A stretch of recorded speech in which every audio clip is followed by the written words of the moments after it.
लेकिन उन भांडों का क्या किया जाए जिन्होंने सत्ता को बेचने की तैयारी चीन के हाथों में कर ली है, जिसमें कहा जाता था कि सत्ताएं हाथ तापती हैं ठंड में ठिठुर कर गरीबों के मकान जला करके करते हैं। और अब बोलते हैं उन भाड़ों से, उन दलालों से, उन कमीने लोगों से जिन्होंने देश की सत्ता को और देश के लोकतंत्र को दांव पर लगा दिया है।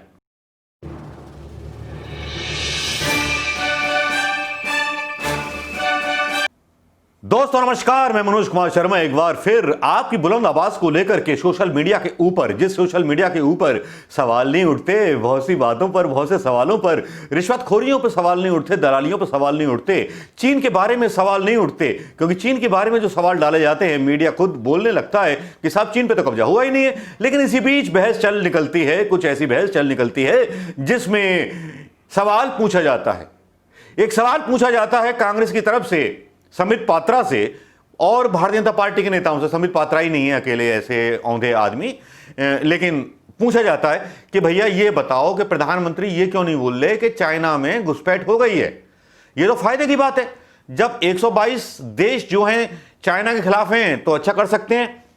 ये वीडियो में कई बार से डाल रहा हूं, लेकिन आज मोदी मीडिया में चलने लगता है कि 122 देश जो हैं, 124 देशों में मोदी जी का डंका बज रहा है, पता नहीं फला फला फला फला फला खबरें आने लगती हैं। लेकिन इस बीच मुझे ख्याल आ जाते हैं कुछ वो कहानियां जिसमें कहा जाता था कि सत्ताएं हाथ तापती हैं ठंड में ठिठुर कर गरीबों के मकान जला करके। यहां तो गरीबों के नहीं, मध्यम वर्गीय परिवार के लोगों के भी मकान जला दिए गए, बेरोजगार हो गए। जो हिंदुस्तान युवा हिंदुस्तान कहलाया जाता था दोस्तों, आज वो सबसे बड़ा बेरोजगार देश बन गया है। उसके बारे में मोदी मीडिया सवाल पूछ ले, अरे क्या पड़ा है। अब चलिए हम शुरू करते हैं अपना असली तत्व, अपना असली ज्ञान और अपना असली वीडियो यहां से शुरू करते हैं। और अब बोलते हैं उन भाड़ों से, उन दलालों से, उन कमीने लोगों से जिन्होंने देश की सत्ता को और देश के लोकतंत्र को दांव पर लगा दिया है। हम भी नाम नहीं लेंगे किसी का, ना फोटो डालेंगे किसी का, क्योंकि भैया वो समझ जाएंगे खुद। जैसे संबित पात्रा बोल रहा था कि प्रधानमंत्री मोदी ने बोल दिया ना तो चीन समझ गया होगा, और चीन के एक ऐसे ही वैसे बयान को दिखा देते हैं, उसको चला देते हैं। लगता है कि जैसे सांठगांठ हो चीन के मंत्रालय की या राजदूत की उनके साथ, और वो चलाया जा रहा हो। मैं आपको आज बता दूं कि सबसे ज़्यादा इन्वेस्टमेंट जो है चाइना का हुआ है आपके स्मॉल स्केल इंडस्ट्री में, और सबसे ज़्यादा इन्वेस्टमेंट उनका है। सरकार का कोई इन्वेस्टमेंट नहीं है, सरकार ने हिंदुस्तानियों को धोखे में रखा।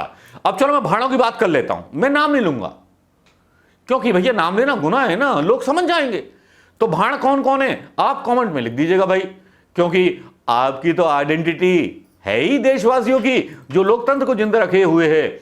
उन भाड़ों से सवाल पूछना चाहूंगा जो सीएए के खिलाफ बोलते थे कि ये जो है गद्दार हैं।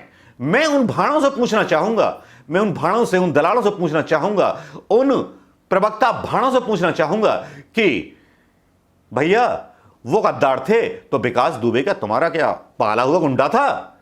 विकास दुबे के ऊपर भी कई कहानियां चल रही हैं, अंडर स्टोरीज हैं, लेकिन वो अंडर स्टोरीज डाल दूंगा तो शायद कल तक हम गारे बांधे लग जाएंगे। हम ऐसा नहीं चाहते भैया, हम आपके बीच रहना चाहते हैं। ना हमारा कोई वकील है, ना हमारे पास इतना पैसा है, बहुत सीधी सी बात है। लेकिन चलो इन भाड़ों की बात करने से पहले अब बात करते हैं कोरोना वायरस के बारे में। कोरोना वायरस के बारे में राजस्थान सरकार ने कई सारे नॉक कर दिए हैं, सबको पीछे छोड़ दिया है, और कोरोना वायरस में सबसे ज्यादा विफल हो गई हैं बीजेपी शासित सरकारें। चलिए कोरोना के बारे में अपडेट देना था, ये दे दिया मैंने आपको। अब चलिए उन भाड़ों पर लौट आते हैं जो भाड़ चीन के बारे में बोल रहे हैं कि साहब ये ना हुआ तो क्या हुआ, ये हुआ तो वो हुआ। अरे भैया भाड़ पत्रकारों, भाड़ प्रवक्ताओं, ये बता दो मुझे अपने साहिब की तरफ से, मतलब समझ जाना, नाम नहीं ले रहा हूं, साहिब की तरफ से बता देना कि चीन में घुसा है कि नहीं घुसा है या नहीं घुसा है। अंदर तक आके निर्माण कर लेता है, पेपर्स, गार्जियन की रिपोर्ट आती हैं, सब जगह की रिपोर्ट आती हैं, लेकिन भाड़ और दल्ले जो हैं अपनी अपनी बातें बोलते रहते हैं। उनको भाड़ दल्ले ही बोलेंगे, गद्दार भी बोलेंगे, क्योंकि जो सही बात करे तो उनको गद्दार बोला जाता है। सरकार जो है लड़ती रहती है विपक्ष के साथ, और चीन कब्जा कर लेता है भारत की भूमि में, प्लॉट बनाने की तैयारी कर लेता है।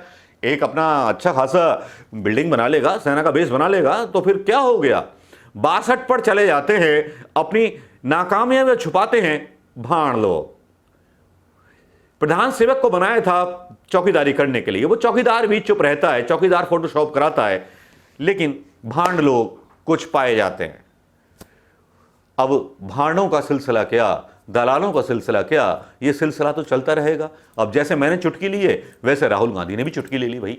राहुल गांधी का एक ट्वीट आ गया, राहुल गांधी जी ने इनडायरेक्टली ट्वीट मार दिया और मीडिया पे वो चलने लगा।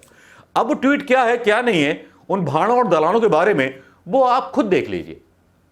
वही ट्वीट दिखाऊंगा, क्योंकि एक मर्द का बच्चा वही है जो बोलता है, बाकी सब क्या है आप समझ सकते हो। उसने बोला, और जब बोला तो मीडिया को मिर्चें लग गई। मैं भी बोलता हूं तो मिर्चें लग जाती हैं भक्तों को। और भक्तों को मैं एक बात बताना चाहूंगा, मुझे धमकी दे रहे थे विकास दुबे के बारे में कि सही फोटो तो डाल दो। विकास दुबे के बारे में जिसको जो बोलना है अदालत में मैं साबित कर दूंगा। विकास दुबे के बारे में इन चूतियाओं को नहीं, बुद्धिमान चूतियाओं को नहीं पता।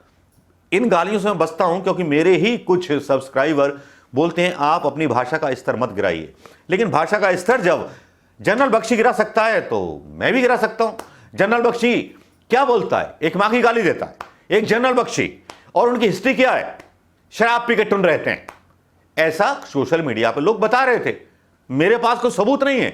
जनरल बख्शी बहुत अच्छे 72 के बीएसएम होंगे, लेकिन बीएसएमओ को मैंने प्राइवेट कंपनी में नौकरी करते देखा है, अपनी इज्जत बेचते देखा है, कारपोरेट के दरवाजे खोलते हुए देखा है कारों के। तो मैं कैसे इज्जत करूं? यहां बहुत सारे, जहां मैं जॉब करता हूं वहां भी हैं सैनिक, वो मुझे जय हिंद करते तो मैंने टोक देता हूं कि मैं आपको जय हिंद करूंगा, आप मुझे जय हिंद मत कीजिएगा।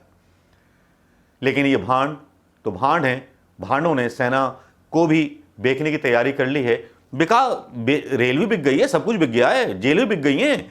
लेकिन उन भांडों का क्या किया जाए जिन्होंने सत्ता को बेचने की तैयारी चीन के हाथों में कर ली है? शायद उन भांडों के बारे में आप ज्यादा अच्छे कमेंट कर सकते हैं। तो भांडों और दलालों का बिना नाम लिए बोल रहा हूं, वो समझ गए होंगे। तो दोस्तों, कैसा लगा ये वीडियो? इसमें कुछ ऐड करना चाहें तो जरूर ऐड कर दीजिएगा दोस्तों। नमस्कार, जय हिंद।